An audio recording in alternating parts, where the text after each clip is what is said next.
Baltas. Man ir iemācīti īpaši kā zīmēšanai. Jā. Jā.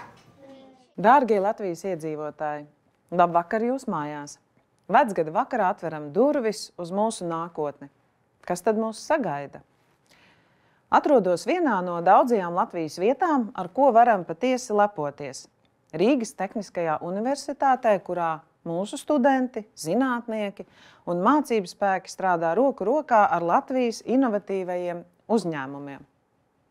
Te durvis vēras arī zinātkāres centrs, kas radīts, lai veicinātu Latvijas bērnu interesi par fiziku, ķīmiju un tehnoloģijām.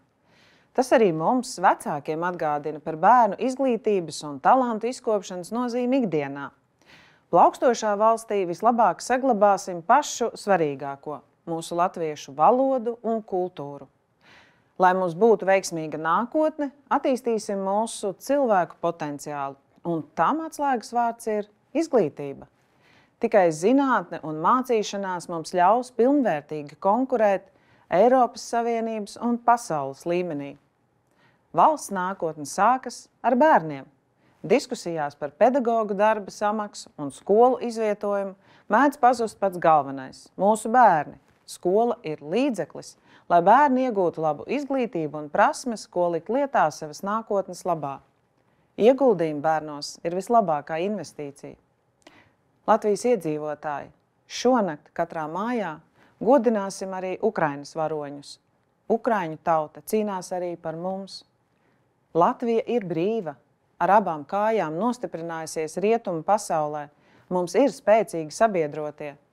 Nākamgad apritēs 20 gadi, kopš esam Eiropas Savienībā un NATO. Ne visiem to ir izdevies sasniegt.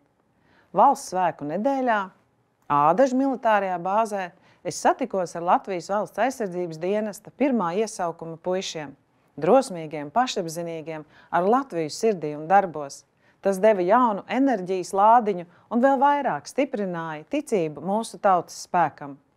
Tāpēc neticiet tam, ko mēģina iestāstīt pesimisti vai apzināti panikas cēlāji. Pati esmu realiste, un tieši tā vadu Latvijas valdību. Ja aizsardzības un drošības jautājumos mēs ejam kopsolī un pat pa priekšu saviem sabiedrotajiem, tad pilnīgi pamatot ir sajūta, ka tādos pašos tempos mums vajag attīstīties arī citās jomās. Saprotami, ka vēlamies sevi salīdzināt ar valstīm, kurās ir attīstītāka ekonomika, lielākas algas un iekļaujošāka sabiedrība. Arī es sev vēlos un Latvijai noteikti augstākus mērķus. Tā ir izaugsme, ko sajūt ik viens, un arī cilvēcīga attieksme pret katru. Mazu problēmu nav. Pagātnē pieļautās kļūdas valsts pārvaldē gadu gaitā vairojušas pārliecība, ka varbūt labāk neko nedarīt, lai atkal nekļūdītos. Perfekts process, tā sakot, bet rezultāta nav. Tam nevaru ļaut turpināties.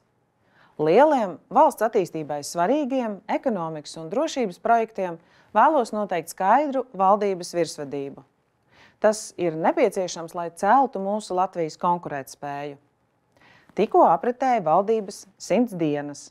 Šajā laikā atrisinājām jautājumus, kurus atsevišķi politiķi izmantoja populismam. Pieņēmām partnerības regulējumu, jo katra Latvijas ģimene ir vērtība. Ratificējām arī konvenciju par vardarbības pret sievietēm novēršanu. Vēl nepieciešams neatlaidīgs valsts iestāžu darbs, lai katrs savā mājā justos pasargāts. Esam sākuši mazināt birokrātijas slogu mūsu uzņēmējiem. Latvijas radošo un uzņēmīgo cilvēku idejas nedrīkst pazust administratīvo šķēršļu labirintos vai tikt apraktas papīru kaudzēs. Mana apņemšanās te ir skaidra. Ja valsts ir pārspīlējusi ar prasībām un kontroli, tad šīs važas laidīsim vaļā. Mīļie iedzīvotāji, Latvijas cilvēki ir spējīgi, talantīgi un sīksti. Nebaidīsimies spērt izlēmīgus soļus uz priekšu, būsim drosmīgi. Vienlaikus novēlu ikdienas steigā atcerēsimies par galveno – savstarpējo laipnību, cilvēcību, rūpēšanos par saviem mīļajiem.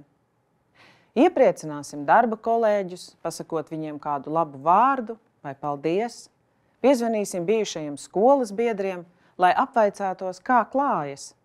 Sniegsim palīdzīgu roku līdzcilvēkiem vai kaimiņiem, novērtēsim to prieku, ko sagādā laimes un nedalītas uzmanības dāvāšana citiem. Atcerēsimies arī palepoties ar saviem un mūsu tautiešu veiksmes stāstiem. Vairāk uzticēsimies viens otram un vairāk mīlēsim viens otru. Laimīgu jums jauno 2024. gadu!